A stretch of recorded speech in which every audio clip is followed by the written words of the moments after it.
Hello. अपने जियो politics channel पर आपके साथ जियो politics today and tomorrow Ajay Kumar Jha, मैं आपके साथ अपने जियो पॉलिटिकल जो टॉपिक्स होते हैं उस पर मैं शेयर करता रहता हूँ, अपनी बात रखता रहता हूँ और उससे उसके जो भी इम्पैक्ट होते हैं उससे एग्जामिन करने की कोशिश करता हूँ। आज भी मेरा वही मकसद है और मुद्दा हमारा मूल तौर पर आज होने वाला है ब्रिक्स करेंसी। ब्रिक्स की करेंसी पर इधर काफ़ी आप लोगों ने शोर सुना होगा, उस पर काफ़ी चर्चा हो रही है कि चीन और रूस, चाइना और रसा इसे चाहता है कि ब्रिक्स के ग्रुप के बीच एक अपना उसकी करेंसी चले। अब यही बात एक ऐसी है कि इस पर कई लोग कंफ्यूज भी होंगे और कई लोगों को तो खैर पता ही होगा कि ये आखिर क्या होना है। क्या यह कुछ उसी तरह की चीज़ होगी या उसी तरह की करेंसी होगी जो यूरो है यूरोपियन यूनियन में, या फिर कुछ और ये होगी भी तो क्यों होगी, और क्या ये देश में हम इन पांचों देशों में अभी और इसके अलावा जो देश भी इसमें फिर बाद में शामिल होंगे वहाँ ये करेंसी चलेगी अपनी अपनी करेंसी के अलावा, कुछ ऐसा ही या क्या। खैर, इस पर तो मैं अभी बात करूंगा, परंतु सबसे उसके पहले मैं यह बता दूं कि इसे रूस और चीन, मूलतः तो चीन इसे चाहता है कि ये इस तरह का करेंसी हम लोग शुरू करें और इन सब चीज़ों को करें। रूस ने हल्की सहमति तो दी ही है, परंतु भारत ने इसे सिरे से नकार दिया है। इसलिए चूंकि भारत ने इसे नकार दिया है, इसलिए होने की संभावना तो बिल्कुल है नहीं, कम से कम आज की तारीख में नहीं है। कल आने वाले समय में फिर भारत इस पर किस तरह से सोचता है, जब तक भारत की पूर्ण सहभागिता इसमें होगी नहीं, यह होना संभव है भी नहीं। इसलिए अब उस पर आगे बहुत उसका इम्पैक्ट कुछ पड़ना नहीं है, उस पर ज़्यादा कुछ होना नहीं है, लेकिन इसे जानना भी ज़रूरी है। और यह क्यों इसे रूस चीन को मदद कर रहा है, या मूलतः यह से चीन चलाना चाहता है और रूस इसकी मदद कर रहा है। ब्राज़ील इसमें, हालांकि ब्राज़ील का चीन के साथ बहुत अच्छा व्यापारिक संबंध है, कई कई मसलों पर उनकी एकता है, कई और भी उनके साथ एग्रीमेंट्स हैं, परंतु ब्राज़ील भी नहीं चाहता है कि इस तरह से बात इतनी इतनी जल्दी और इस तरीके से बढ़े। भारत ने तो इसे साफ तौर पर नकार दिया है। हमारे विदेश मंत्री ने तो साफ ही कह दिया है कि यह तो एक नेशनल मैटर है, इसे हम लोग इस तरह से नहीं कर सकते हैं। उस पर भी मैं बात करूंगा अभी। लेकिन अभी जो ब्रिक्स में मोदी जी जा रहे हैं, तो मोदी जी का मूल मकसद वहाँ क्या है। अभी तो हमें पता है कि ये ब्रिक्स सम्मेलन अभी कितना ज़्यादा यहाँ कंट्रोवर्सी इस सम्मेलन को लेकर के हो गया था, अभी भी उसका लेफ्ट ओवर बचा ही हुआ है, इसलिए कि पुतिन साहब उसमें जा नहीं रहे हैं। पुतिन साहब को इंटरनेशनल क्रिमिनल कोर्ट ने, आईसीसी ने उन पर एक तरह से आप कह सकते हैं कि कुछ ऐसा निर्देश जारी कर दिया कि अब उन्हें कहीं भी अरेस्ट किया जाए वो, और चूंकि वो क्राइम के लिए दोषी पाए गए हैं यूक्रेन में। जो कुछ बच्चों को, जो वहाँ कुछ ऐसे बच्चे थे जिसे रूस ने उनके हित में ही यूक्रेन से उठा करके रसा भेज दिया था, वो डिपोर्टेशन माना गया आईसीसी के द्वारा, और उस पर उन्हें, उनके साथ एक और व्यक्ति हैं, लेकिन पुतिन जी को मोस्टली उसी कंटेक्स्ट की ये इम्पॉर्टेंट बात इसलिए है कि पुतिन प्रेसिडेंट हैं और उनके ऊपर ये वारंट है, तो ये निश्चित ही बड़ा मसला होगा। तो इसलिए ये काफ़ी कंट्रोवर्सी हो गया था। अमेरिकन और वेस्टर्न मीडिया में इसको लेकर के काफ़ी चर्चा भी चली थी। हालांकि यह हैरत की बात है, ये निश्चित तौर पर हैरत की बात है कि कोई ऐसा ऑर्गेनाइजेशन जो यूएन का ऑर्गेनाइजेशन है भी नहीं, और वो भी होता तो किसी भी कंट्री हेड को, प्रेसिडेंट को, एग्जीक्यूटिव हेड को अरेस्ट करने का वारंट कैसे दे सकता था। ये भी कुछ ज़्यादा है, मतलब एक्सेसिव है। इससे पता चलता है कि किस तरह से चीज़ों को वेस्टर्न वर्ल्ड में रखा जाता है, उसे एक्सप्लेन किया जाता है। ये एक अलग मुद्दा है, मैं इस पर कभी बात करूँगा, लेकिन अभी की बात यही थी, और इसी वजह से ऐसा माना गया कि पुतिन साहब नहीं आने वाले हैं, क्योंकि वो संभवतः ऐसी कोई स्थिति नहीं देखना और होते देना चाहते थे जिसमें इस तरह की कोई घटना घट जाए। हालांकि हालांकि साउथ अफ्रीका से वहाँ के जो हेड हैं उन्होंने साफ साफ कह दिया था कि मैं ऐसा करने वाला नहीं हूँ, ऐसा होगा नहीं, परंतु खैर फिर भी वो पुतिन साहब आए नहीं। और चर्चा यहाँ तक भी चल गई, कंट्रोवर्सी की बात मैं इसलिए कर रहा हूँ कि चर्चा यहाँ तक चल गई कि फिर नहीं नहीं अब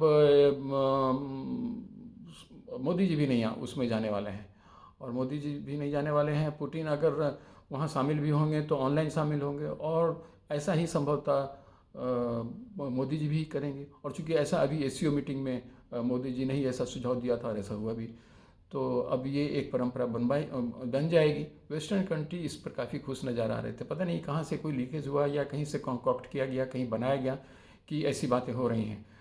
और जब वहाँ के दक्षिण अफ्रीका के जो हेड हैं, उन्होंने जब मोदी जी से संपर्क साधा कि रामदोसा साहब, तो उन्होंने कहा कि भाई आप को हम लोग इनवाइट करते हैं, आप आएँ। तो उन्होंने सहर्ष स्वीकार किया और कहा कि हाँ बिल्कुल आ रहे हैं, और ऐसी कोई बात नहीं है। इस तरह की भी बातें मीडिया में आई कि ऐसा कोई इरादा तो भारत का था भी नहीं कि वो प्रधानमंत्री नहीं जाने वाले हैं। अब उसके पीछे जो भी इकोसिस्टम काम कर रहा हो वह उसने किया, और इस तरह का माहौल बना। और ये बात भी आ गई कि जब मोदी भी नहीं जाएंगे तो फिर अब चाइना से वहाँ के प्रेसिडेंट भी नहीं आएंगे। अब ये सब बातें फिजा में आई, लेकिन मोदी जी ने इसे बिल्कुल सिरे से नकार दिया। वो वहाँ कल पहुँचने ही वाले हैं, और बाद में पता चला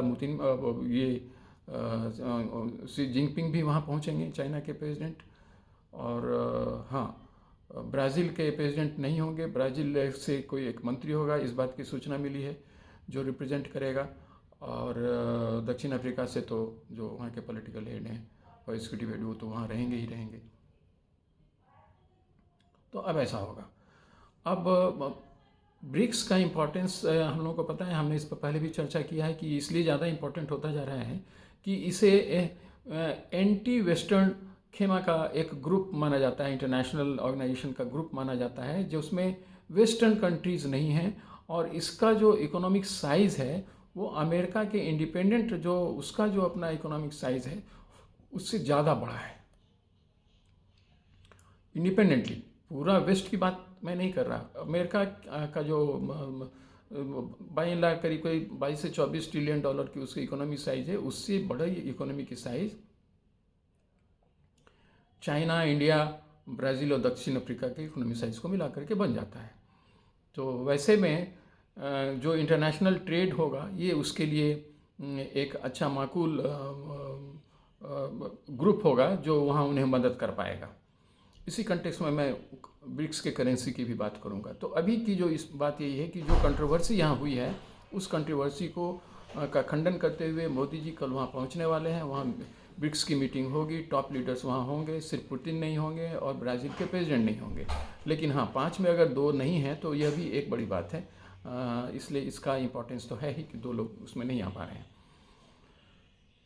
अब यहाँ क्या है कि ब्रिक्स भी एक तरह से इंटरनेशनल ऑर्गेनाइजेशन की कंटेक्स्ट में अगर हम देखें तो एक बहुत बड़ा पॉलिटिकल अखाड़ा बन गया है।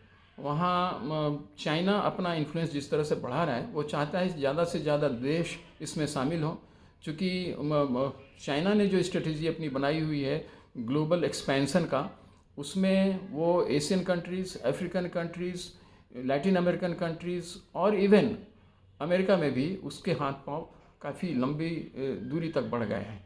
तो उसका प्रभाव वो चाहता है कि अमेरिका को कहीं ना कहीं किसी फ्रंट पर हर हालत में किसी फ्रंट पर क्या हर फ्रंट पर उसे डिफीट किया जाए।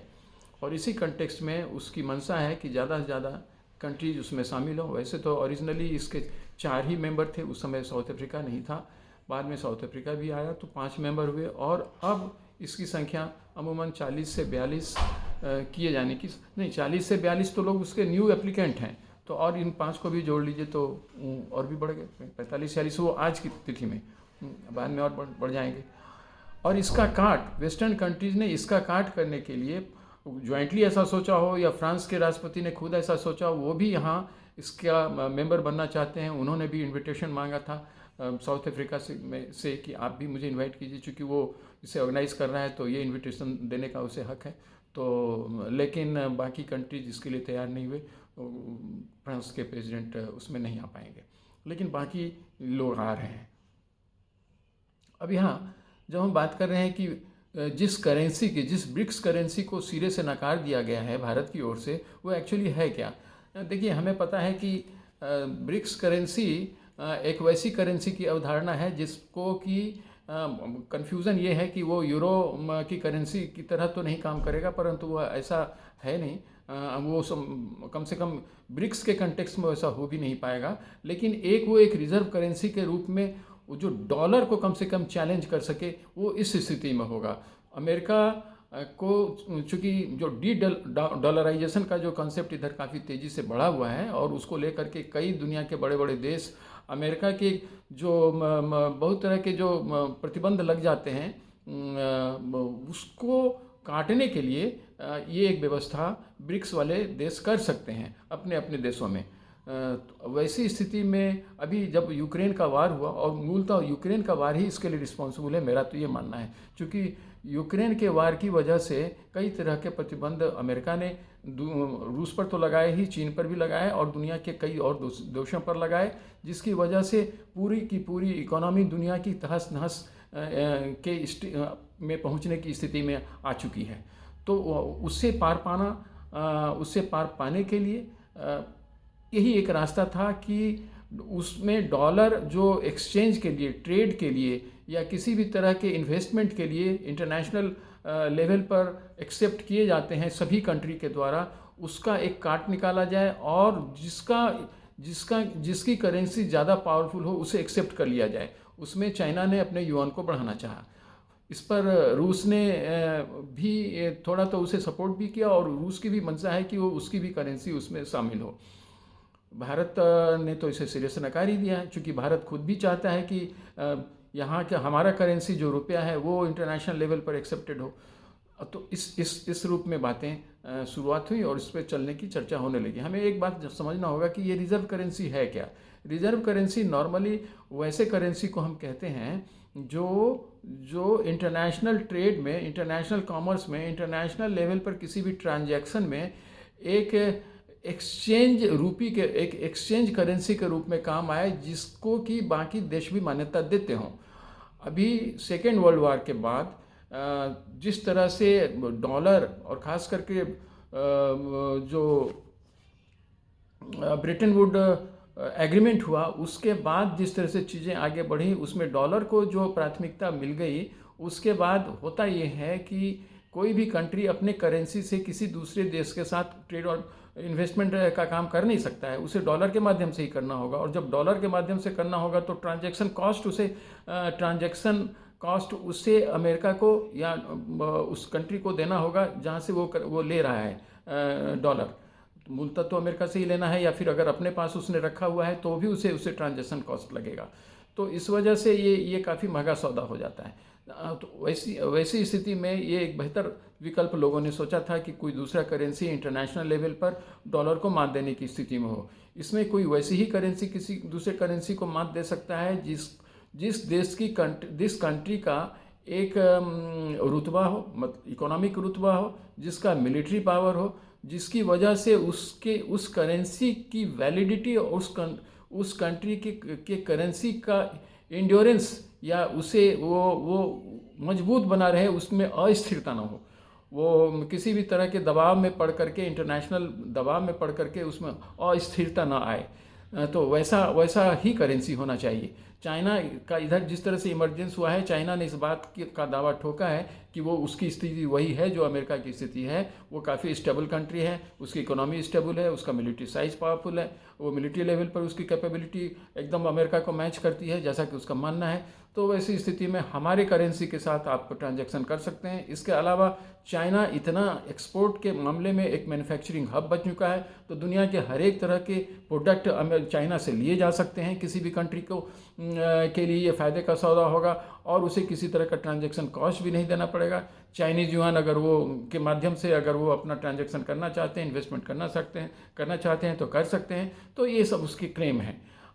लेकिन अभी भी ये नहीं कहा जा सकता है कि वो चाइना का युआन अमेरिकन डॉलर को बिल्कुल सुपरसीड कर चुका है, उसके ऊपर जा चुका है। अभी भी अमेरिकन डॉलर का जो इंटरनेशनल रेपुटेशन है वो बहुत हाई है। सारे देश उस करेंसी का रिजर्व अपने यहाँ भी रखते हैं, अमेरिका में भी रखते हैं। तो वैसी स्थिति में ये मान लिया जाना कि आज चाइना ऐसा कर पाएगा, आने वाले कुछ समय में तो बिल्कुल ही संभव नहीं है, और कुछ समय में क्या, मुझे तो लगता है कि काफ़ी लंबे समय तक यह संभव नहीं है। हाँ, ट्रेड 1 to 1 एक कंट्री दूसरे के साथ एग्रीमेंट करके यह काम कर सकता है। भारत ने भी ऐसा किया है। अभी यूएई के साथ भारत ने रुपए में व्यापार किया, वहाँ से जो फ्यूल लिया गया तो हमने रुपए में पेमेंट किया, अब हम उनके करेंसी को अपने यहाँ ले लेंगे।